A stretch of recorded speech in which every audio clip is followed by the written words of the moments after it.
Ready? Yep. Hi, everybody. Hello, folks. Now for something completely different. Completely different. Puppies. Puppies. Puppies, yeah, that's right. That's right.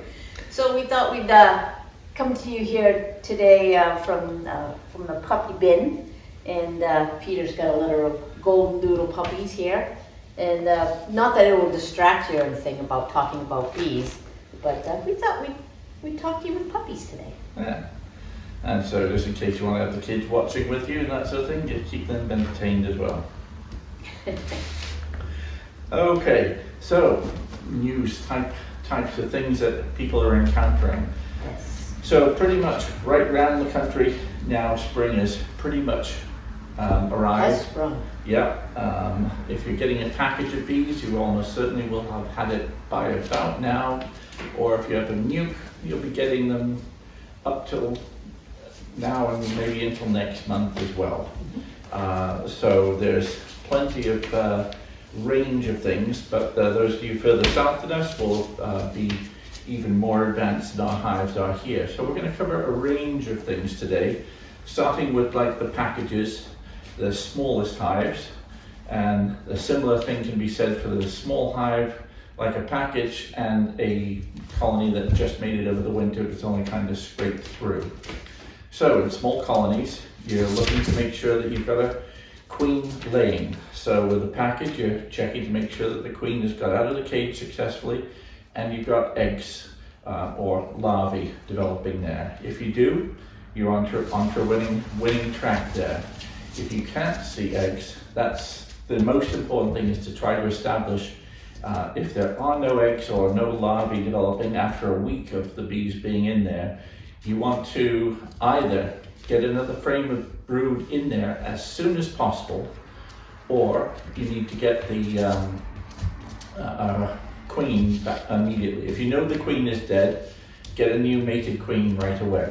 If you have the other hives that have brood in them, get a frame of brood in there. And the reason that's so important is, first of all, in the absence of the queen and the absence of larvae in a hive, your workers can develop laying worker situations. So there's two pheromones involved in the development of laying workers. One is that the queen's pheromone is absent, and the other is pheromones coming from open larvae. So if you have no queen and no brood, you can get laying workers within about 2 weeks. So it's really important to get a frame of brood in there, right, or queen in there as soon as possible. Right. So that's the big hiccup for beginners, particularly with packages. The same thing, sort of thing occurs with swarms and stuff, but that's a bit later. Then of course you're just following the colony as it grows. As long as you can see brood, you're pretty much sure you've got a queen. Right. If you see open larvae, you're pretty certain. You don't have to see the eggs. If you see open white larvae in there, you probably have a queen. Right. As long as it's worker brood and not drone brood. So, and that kind of ties into when you are doing your inspections early on, or even once your colony is established, you don't have to see your queen. Do you want to see the queen? Yeah, you do. Everybody wants to see the queen. Of course. And you get good practice in being able to spot the queen. And after a while, they tend to jump right out at you. But you don't have to see your queen. What you should be looking for and seeing is evidence of your queen, which would mean eggs or very young larvae. And sometimes the brand new larvae is almost harder to see than the eggs. But if you see like a shiny in the bottom of that cell and it looks really wet, really shiny, a lot of times that's your brand new larvae that have just hatched. So it's not imperative that you find your queen, but it is very important that you find evidence that you have a queen. Yeah. That one's mine, by the way. Oh, this one's yours? Yeah. Okay. You can hold on to her then. Yeah. I don't have favorites. Not at all. Not at all. This one. And this one, my son and daughter-in-law are taking them as well, the black and white one. Yeah, that's right, you are. Okay, but there's still some left, so if anyone's interested in picking up a golden doodle puppy in the next 2 weeks from Hamden, Maine, get in touch.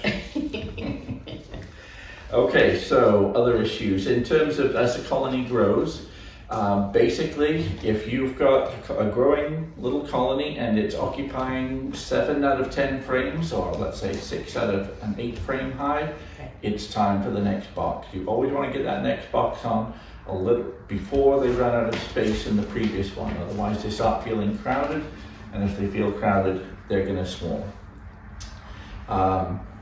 So what happens though if you're getting a bit late? If your colonies are growing, and in a lot of cases they will start to grow. Even though you're giving them the room in time, they will start the process of swarming. You'll start to see queen cells developing, particularly at the bottom of the upper brood chamber, the bottom of those frames, but they can be anywhere in that brood chamber. So what do? You've got a few options. As soon as once the bees decide they want to swarm, it's very hard to get them to change their mind without some drastic action. So that's your call to action. You have to either you try to prevent it by adding the room, but if you can't add the room in time, or sometimes because the bees just want to, they're going to start making queen cells. Once that happens, the clock is ticking. Remember, from the time you see a queen cell, the larva is already 4 or 5 days old, maybe older, and the queen cell will emerge on day 16. So you've only got about 10 days or so to act. In fact, you've got less, because that's when the queen emerges. Usually the swarm will leave with the old queen about 2 or 3 days before those queen cells even emerge. So you've probably got less than a week, and that's if you see uncapped queen cells. If you see capped queen cells, they could leave any day now.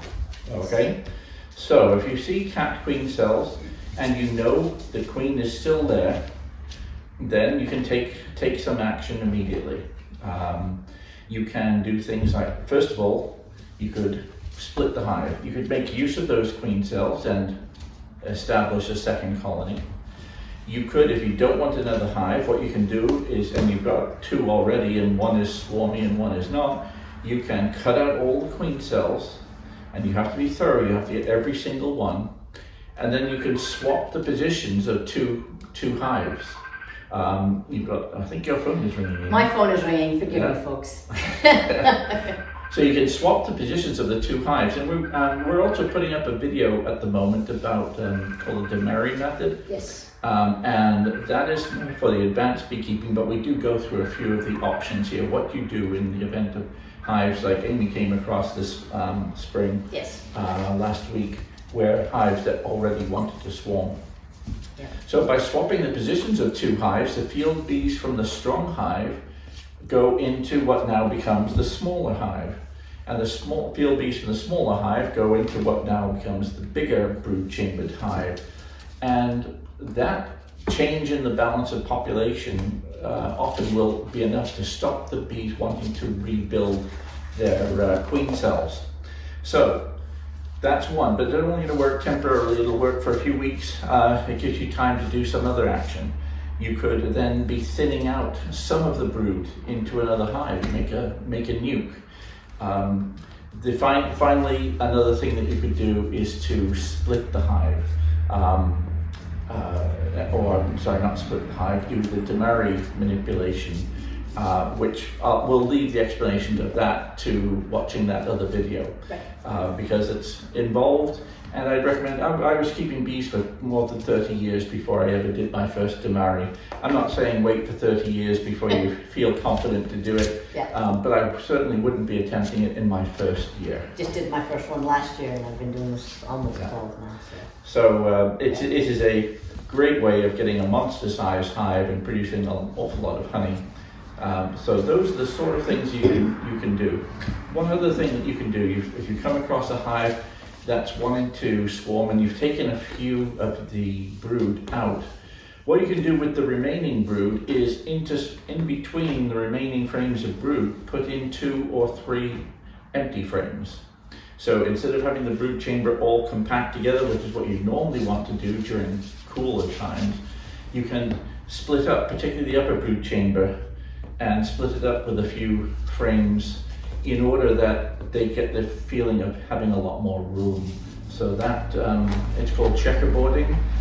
It's not something you want to do in cold weather, and it's not something you want to do in a hive that's too small either. But on a big hive that's looking to swarm, taking a few frames of brood out, giving them to another hive, and then checkerboarding, alternating brood, empty frame, brood, empty frame, brood, empty frame, then you can often stop swarming in its tracks, again, for just a few weeks until they fill those up, and then they may start thinking of swarming again. That's right. Continuous monitoring. And now the difference between, like, some of you have sent in videos and asked questions on, are they swarming, is this swarming? And the difference kind of between the swarming behavior and orientation flights. So orientation flights you're going to see quite frequently because you've always got this brood that's hatching. Any sunny day. Yep, and and these new bees, the ones that are going to be becoming new females, are coming out, and they're going to do their orientation flights so they can. Do you disagree? They're going to be doing their orientation flights so they can locate where their home is.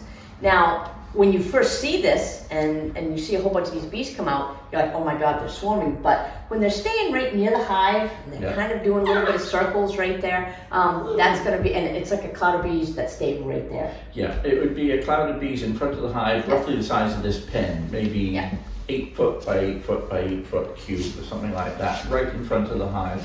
And they stay put. I mean, some will be scattering around, but when there's a swarm and the bees are coming out, they just keep on coming out. They keep on coming out, and this grows from a 8 foot cube to a 50 foot by 50 foot ball of bees. You can and hear you them. can really hear them. And so swarming just keeps on getting bigger and bigger and bigger. So if swarming is taking place, you'll know within 2 minutes this is a swarm. In fact, you probably know within 1 minute this is a swarm because the amount of bees just becomes phenomenal.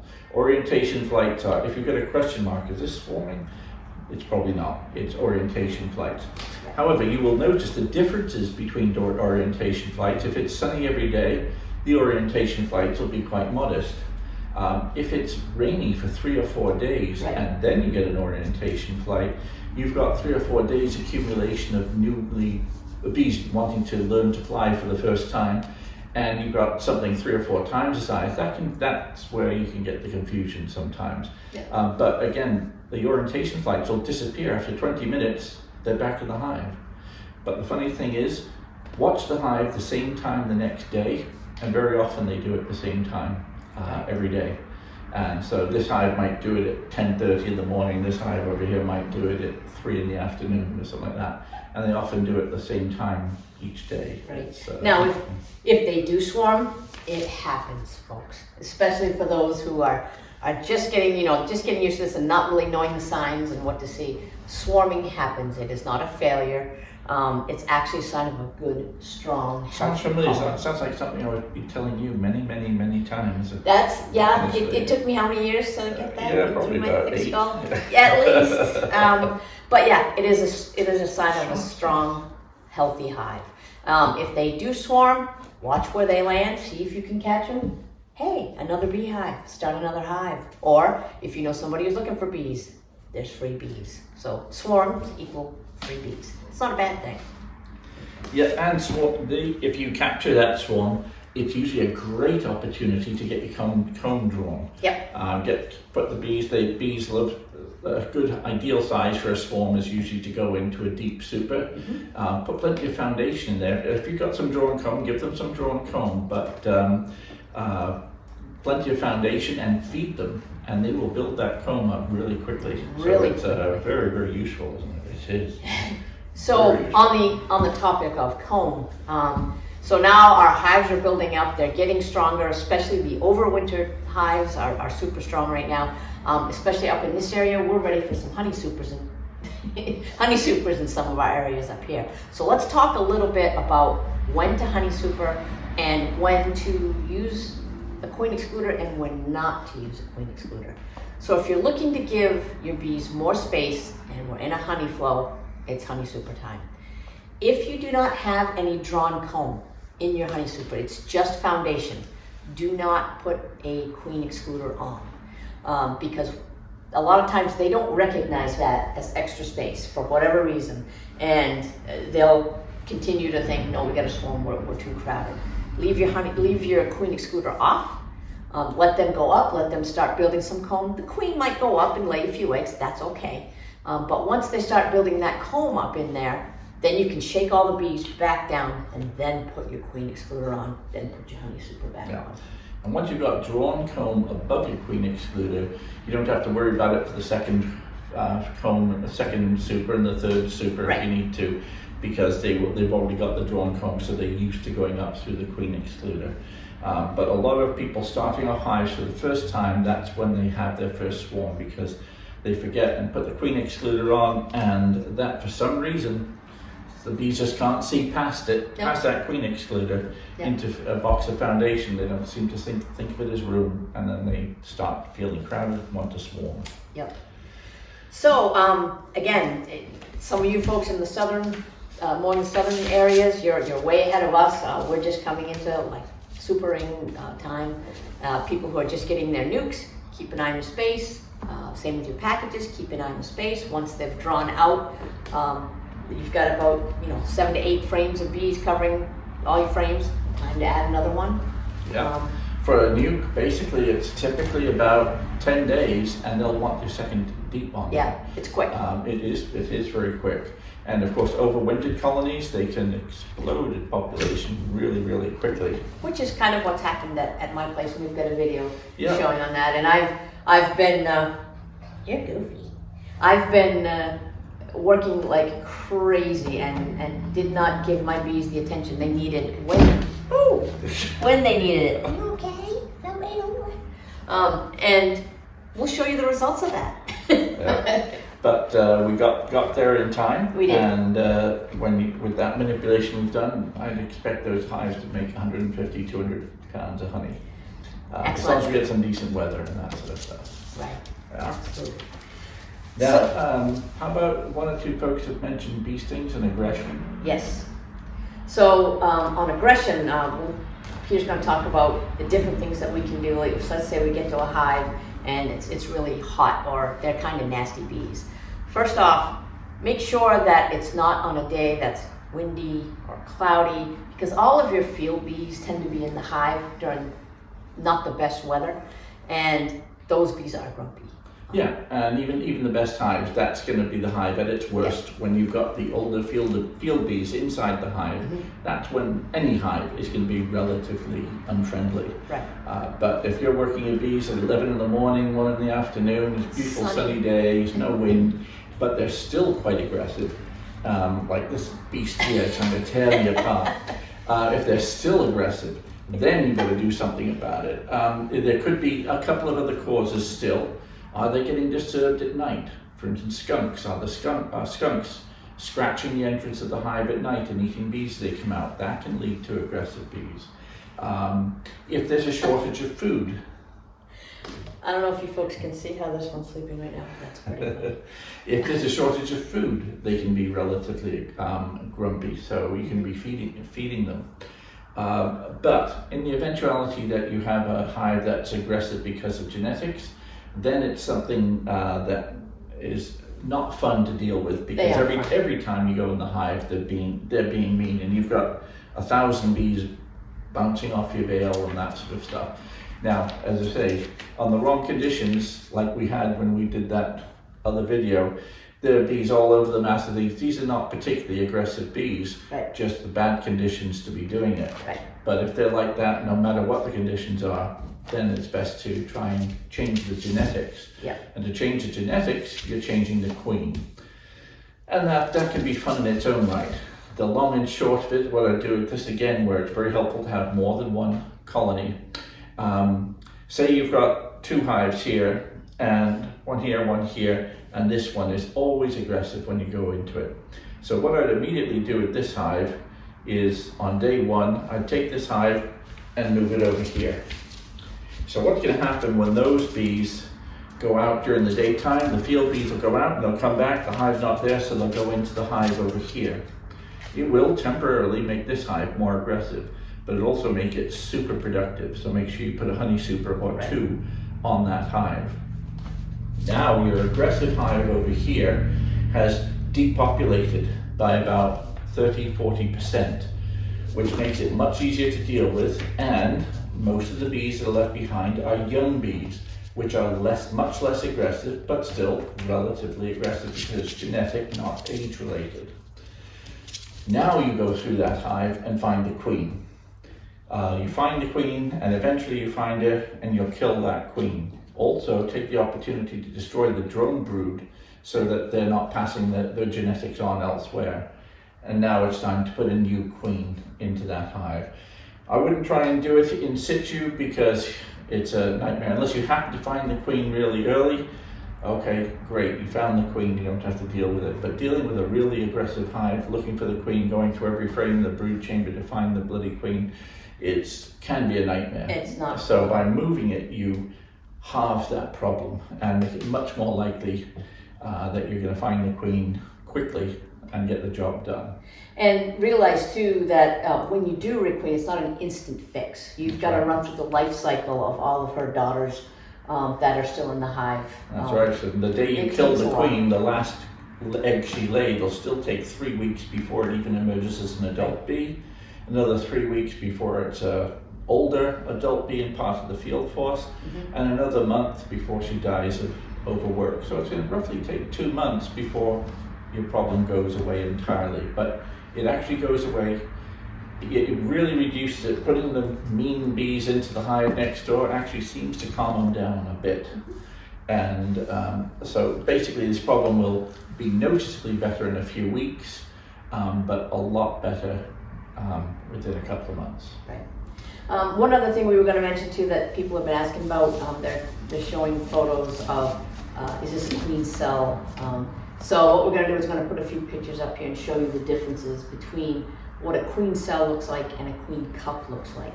You're going to have queen cups in your hive. And that video also shows the queen cups and queen cells. Right. So do have a look at that video, even though it's about the Damari method mostly. It's got some really useful stuff in there, if you can stand the noise of the bees on the camera and that sort of thing. Basically, a queen cup is just one of those little cups. It's an open cell but has no egg in it. Right. Once there's a egg or larva in there, that is now a queen cell. And it won't have an egg or larva in it unless that cell has already been extended somewhat.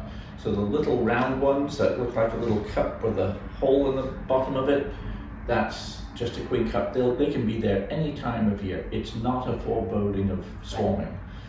But extended ones where they're slightly longer, where there's something in it, a little larva, an egg, a little larvae surrounded by white goo, which is royal jelly, that's a charged queen cell. That means swarming is imminent. And so time to act. With the one exception, two exceptions. One is if it's when swarming takes place, you usually have 12 to 24 queen cells. If it's a supersedure event, there's usually only 1 or 2 cells, and they're usually somewhere in the middle of the frame.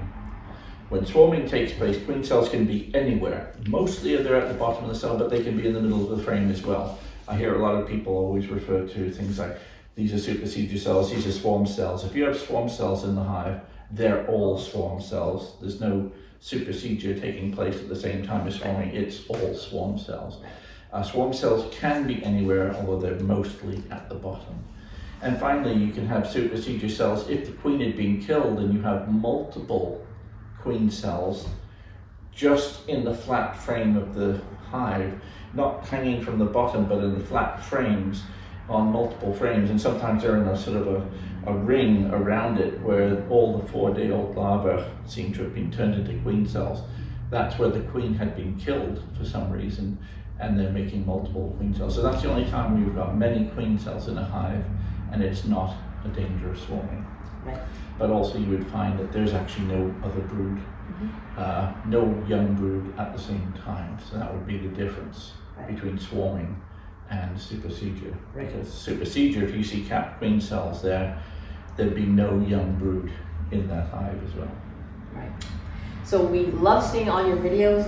You guys, you find that those of you who are first getting your bees for the first time, we're super excited for you. Welcome to the amazing journey of beekeeping, and you're gonna love it. And I'll tell you what, it's obsessive.